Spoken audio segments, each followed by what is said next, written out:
Pendeta itu sebenarnya gajinya berapa ya? Mungkin ini menjadi suatu pertanyaan atau misteri bagi saudara-saudara kita yang beragama lain.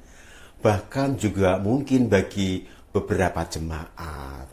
Karena ada perbedaan kondisi ekonomi pendeta-pendeta yang ada. Ada yang sederhana, tetapi banyak juga yang kaya raya dengan segenap gaya hidupnya masing-masing. Lalu berapa sebenarnya gaji pendeta itu? Sebelumnya kita perlu tahu bahwa idealnya seorang pendeta itu kebahagiaannya, sukacitanya, semangatnya tidak bergantung kepada kondisi ekonominya ataupun besar kecil gajinya. Itu sebabnya kita seringkali mendapatkan pendeta-pendeta yang gajinya atau ekonominya sangat sederhana, tapi tetap bersukacita, tetap bisa melayani dengan sekuat tenaga, segenap hati dan hidupnya.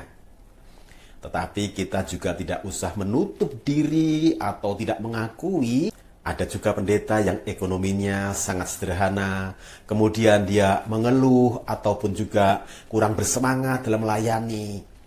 Namanya juga masih manusia. Banyak pendeta yang kaya raya, kemudian mendarmakan hidupnya untuk pekerjaan Tuhan dan tetap rendah hati dan murah hati. Banyak juga. Meskipun ada yang sombong, yang hidupnya itu sangat bermewah-mewahan, masih getol atau semangat sekali mencari uang di usahanya atau pelayanannya. Namanya juga manusia. Kembali kepada berapakah gaji pendeta itu? Maka itu bergantung kepada sistem penggajian setiap gereja itu berbeda.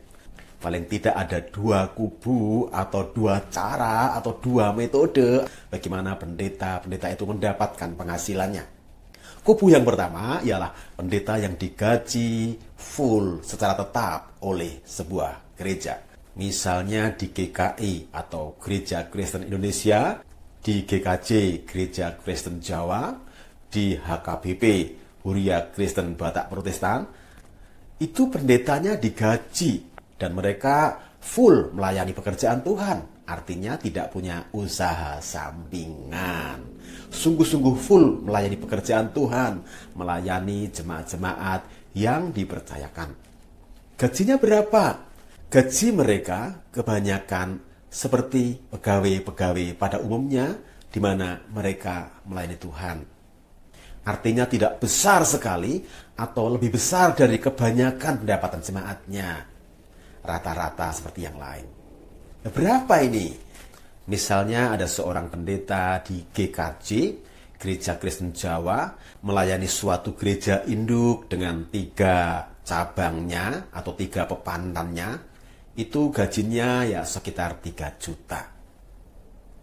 Ini cukup untuk hidup, tapi memang tidak bisa untuk bermewah-mewahan. Beliau juga mendapatkan rumah pastori untuk tinggal, sederhana juga. Dan tidak punya usaha, memang tidak diizinkan untuk punya usaha. Baik gembalanya maupun ibu gembalanya.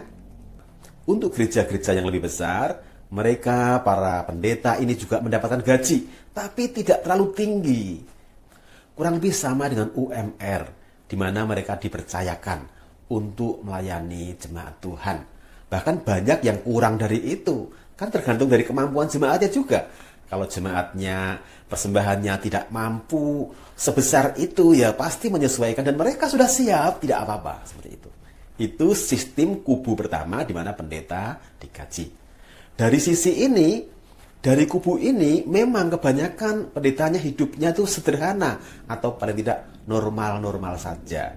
Karena dari gaji dan gajinya juga tidak besar sekali untuk hidupnya, untuk anak-anaknya, ya biasa saja, sederhana. Kalaupun ada yang kaya sekali, mungkin memang dia mendapatkan warisan dari orang tuanya. Kubu yang kedua adalah pendeta yang melayani di gereja-gereja di mana pendetanya itu tidak digaji secara tetap sebenarnya. Nah, inilah yang seringkali menimbulkan suatu fenomena. Ini adalah suatu sinode seperti GBI misalnya yang saya tahu. Misalnya seorang hamba Tuhan merintis pelayanannya dengan mendirikan sebuah pelayanan, pendapatannya dari persembahan itu. Ketika gerejanya kecil, ya pendapatannya sedikit. Begitu pelayanannya maju, jemaatnya semakin banyak, semakin diberkati, persembahan semakin banyak, maka penghasilan ataupun gaji dari pendeta ini juga mengikuti. Tetapi bukan berarti semuanya buat pendetanya, bukan. Setiap sinode punya peraturan mengenai prosentasenya. Ada yang buat operasional, untuk bangun gereja, untuk diakonia. Apa yang didapatkan oleh pendeta ini tergantung dari besar kecilnya pelayanan. Pada kubu di mana pendeta tidak digaji ini, para pendeta diizinkan juga untuk bekerja. Misalnya punya usaha, baik dia sendiri ataupun istrinya. Ini sebabnya banyak juga di antara pendeta itu yang kaya raya karena dia punya usaha. Atau banyak juga sebelum menjadi pendeta sudah pengusaha yang sangat kaya raya, sangat berhasil sekali. Bahkan mereka banyak berkorban untuk pelayanannya kepada Tuhan. Jadi bukan kaya karena digaji oleh gereja, melainkan sudah punya usaha sendiri dan punya penghasilan yang banyak dari usahanya itu. Itu sebabnya di GBI banyak gereja-gereja yang kalau di parkiran mobil itu justru mobil pendetanya yang paling bagus, rumahnya paling bagus, ibu gembala juga bajunya paling bagus, karena itu uang dari usahanya. Dengan segala kekurangan dan kelebihannya, maka setiap sistem penggajian pendeta ini, kedua-duanya ada baiknya dan juga bisa menjadi tidak baik. Tergantung dari pendetanya. Kembali pada esensi sebagai hamba Tuhan bahwa yang terpenting kita adalah melayani Tuhan. Bahkan Paulus pernah bertanya dan dia jawab sendiri, apakah upahku? Dan dia jawab, upahku adalah bahwa aku boleh memberitakan Injil. Ini luar biasa. Ini kalau diilustrasikan seperti ada sebuah perusahaan yang bagus sekali, nyaman sekali, begitu penuh dengan damai sejahtera. Kemudian ada seseorang dia bekerja di situ. Gajimu berapa? Gajiku adalah aku boleh bekerja di sini, aku udah senang sekali. Itulah yang dikatakan oleh Paulus yang harusnya menjadi spirit buat kita semua. Dari setiap kubu tadi ada dasar Alkitabnya.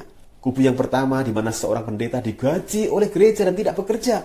Itu benar. Karena dikatakan setiap orang yang melayani boleh berhak mendapatkan makanan dari tempat di mana ia melayani. Tetapi bisa juga seperti Paulus di mana sebenarnya aku punya hak tapi aku tidak mengambil itu. Aku bekerja dengan tanganku sendiri untuk pelayananku. Itu pun juga Alkitabiah. Itulah penjelasan sederhana mengenai berapakah sebenarnya gaji pendeta itu. Penjelasan kami ini mungkin tidak berbicara mengenai angka-angka yang akurat, tapi ini penjelasan secara umum mengapa ada pendeta yang sederhana dan ada juga yang kaya raya.